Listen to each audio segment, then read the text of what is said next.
Shalom, Assalamualaikum warahmatullahi wabarakatuh. Perkenalkan, nama saya Masinio Kristinoeng dengan NIM 2003 1108011 dari Prodi Agroteknologi Fakultas Pertanian Universitas Samratulangi Manado. Di video ini saya akan membahas mengenai rangkuman buku pendidikan Pancasila di perguruan tinggi. Ini merupakan tugas dari dosen Insinyur Roni Nangoy MS, mata kuliah Pancasila. Kita masuk pada pembahasan yang pertama, yaitu bab 1 dengan judul pengantar pendidikan Pancasila.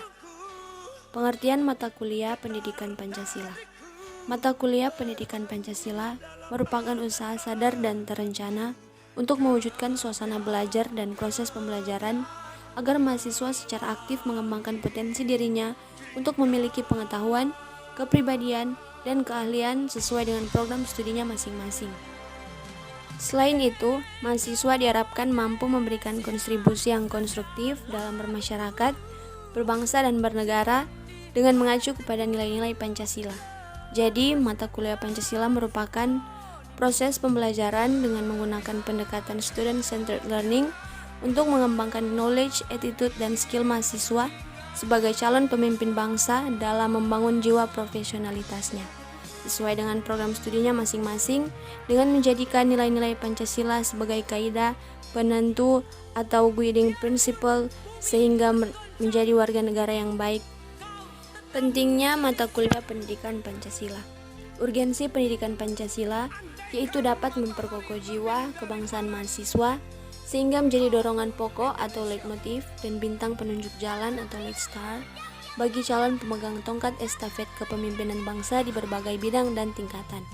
Selain itu, agar calon pemegang tongkat estafet kepemimpinan bangsa tidak mudah terpengaruh oleh pahaman asing yang dapat mendorong untuk tidak dijalankannya nilai-nilai Pancasila. Pentingnya pendidikan Pancasila di perguruan tinggi adalah untuk menjawab tantangan dunia dengan mempersiapkan warga negara yang mempunyai pengetahuan, pemahaman, penghargaan, dan penghayatan komitmen dan pola pengamalan Pancasila. Hal tersebut ditunjukkan untuk melahirkan lulusan yang menjadi kekuatan inti pembangunan dan pemegang estafet kepemimpinan bangsa dalam setiap tingkatan lembaga-lembaga negara, badan-badan negara, lembaga daerah, lembaga infrastruktur politik, lembaga-lembaga bisnis, dan profesi lainnya yang menjunjung tinggi nilai-nilai Pancasila. Kita masuk pada bab yang kedua, yaitu bagaimana Pancasila dalam arus sejarah bangsa Indonesia. Pengertian Pancasila dalam sejarah bangsa Indonesia menunjukkan hal-hal sebagai berikut. 1. Pancasila merupakan produk otentik pendiri negara Indonesia atau The Founding Fathers. Yang kedua, nilai-nilai Pancasila bersumber dan digali dari nilai agama, kebudayaan, dan adat istiadat. Dan yang ketiga, Pancasila merupakan pandangan hidup bangsa dan dasar filsafat kenegaraan. Pentingnya Pancasila dalam sejarah bangsa Indonesia menunjukkan hal-hal berikut. 1. Betapapun lemahnya pemerintah suatu rezim, tetapi Pancasila tetap bertahan dalam kehidupan berbangsa dan bernegara. Yang kedua, betapapun ada upaya untuk mengganti Pancasila sebagai ideologi bangsa, tetapi terbukti Pancasila merupakan pilihan yang terbaik bagi bangsa Indonesia. Yang ketiga, Pancasila merupakan pilihan terbaik bagi bangsa Indonesia karena bersumber dan digali dari nilai-nilai agama, kebudayaan, dan adat istiadat yang hidup dan berkembang di bumi Indonesia. Dan yang keempat, kemukakan argumen tentang Pancasila sebagai pilihan terbaik bangsa Indonesia. Kita masuk pada pembahasan bab 3, yaitu bagaimana Pancasila menjadi dasar negara Republik Indonesia. Makna dan pentingnya Pancasila sebagai dasar negara berarti setiap sendi-sendi ketatanegaraan pada negara Republik Indonesia harus berlandaskan dan atau harus sesuai dengan nilai-nilai Pancasila. Hal tersebut bermakna antara lain bahwa Pancasila harus senantiasa menjadi ruh atau spirit yang menjiwai kegiatan membentuk negara seperti kegiatan mengamandemen UUD dan menjiwai segala urusan penyelenggaraan negara. Urgensi Pancasila sebagai dasar negara yaitu 1. Agar para pejabat publik dalam menyelenggarakan negara tidak kehilangan arah, dan 2. Agar partisipasi aktif seluruh warga negara dalam proses pembangunan dalam berbagai bidang kehidupan bangsa dijiwai oleh nilai-nilai Pancasila. Dengan demikian, pada gilirannya nanti, cita-cita dan tujuan negara dapat diwujudkan sehingga secara bertahap dapat diwujudkan masyarakat yang makmur dalam keadilan dan masyarakat yang adil dalam kemakmuran. Kita masuk pada pembahasan bab 4, yaitu mengapa Pancasila menjadi ideologi negara. Pentingnya Pancasila sebagai ideologi negara bagi mahasiswa adalah untuk memperlihatkan peran ideologi sebagai penuntun moral dalam kehidupan bermasyarakat, berbangsa dan bernegara, sehingga ancaman berupa penyalahgunaan narkoba, terorisme, dan korupsi dapat dicegah.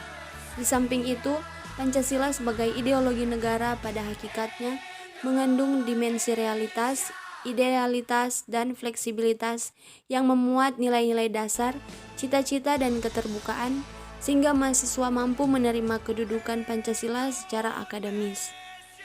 Kita masuk pada pembahasan bab 5, yaitu mengapa Pancasila merupakan sistem filsafat. Pancasila sebagai sistem filsafat sudah dikenal sejak para pendiri negara membicarakan masalah dasar filosofi negara atau filosofi Grensleg dan pandangan hidup bangsa atau Weltanschauung. Meskipun kedua istilah tersebut mengandung muatan filosofis, tetapi Pancasila sebagai sistem filsafat yang mengandung pengertian lebih akademis memerlukan perenungan lebih mendalam.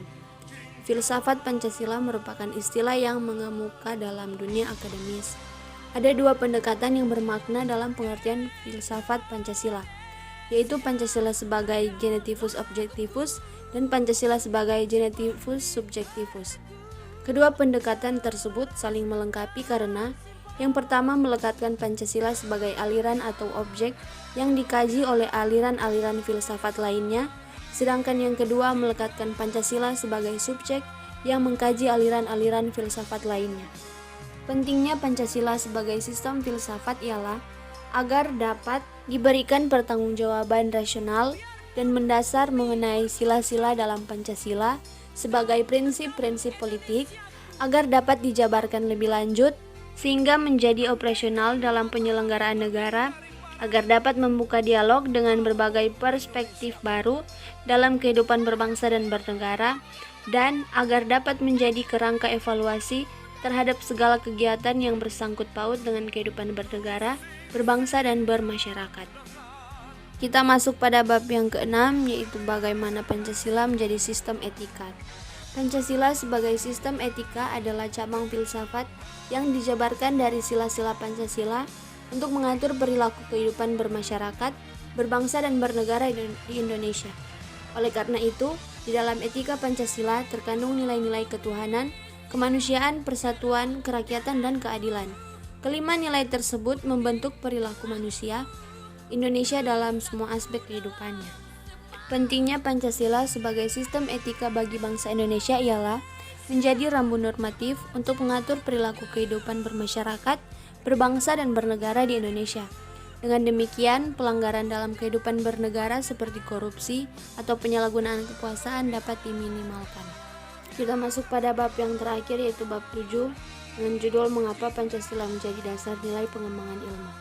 Pancasila sebagai dasar nilai pengembangan ilmu, artinya kelima sila Pancasila merupakan pegangan dan pedoman dalam pengembangan ilmu pengetahuan dan teknologi. Beberapa terminologi yang dikemukakan para pakar untuk menggambarkan peran Pancasila sebagai rujukan bagi pengembangan ilmu pengetahuan dan teknologi. Antara lain, Pancasila sebagai intellectual bastion yang dikemukakan oleh Sofyan Effendi. Yang kedua, Pancasila sebagai common denominator values yang dikemukakan oleh Muladi. Dan yang terakhir, Pancasila sebagai paradigma ilmu. Pentingnya Pancasila sebagai dasar nilai pengembangan ilmu bagi mahasiswa adalah untuk memperlihatkan peran Pancasila sebagai rambu-rambu normatif bagi pengembangan ilmu pengetahuan di Indonesia. Selain itu, pengembangan ilmu dan teknologi di Indonesia harus berakar pada budaya bangsa Indonesia itu sendiri dan melibatkan partisipasi masyarakat luas. Itulah pembahasan rangkuman materi dari saya. Sekian dan terima kasih.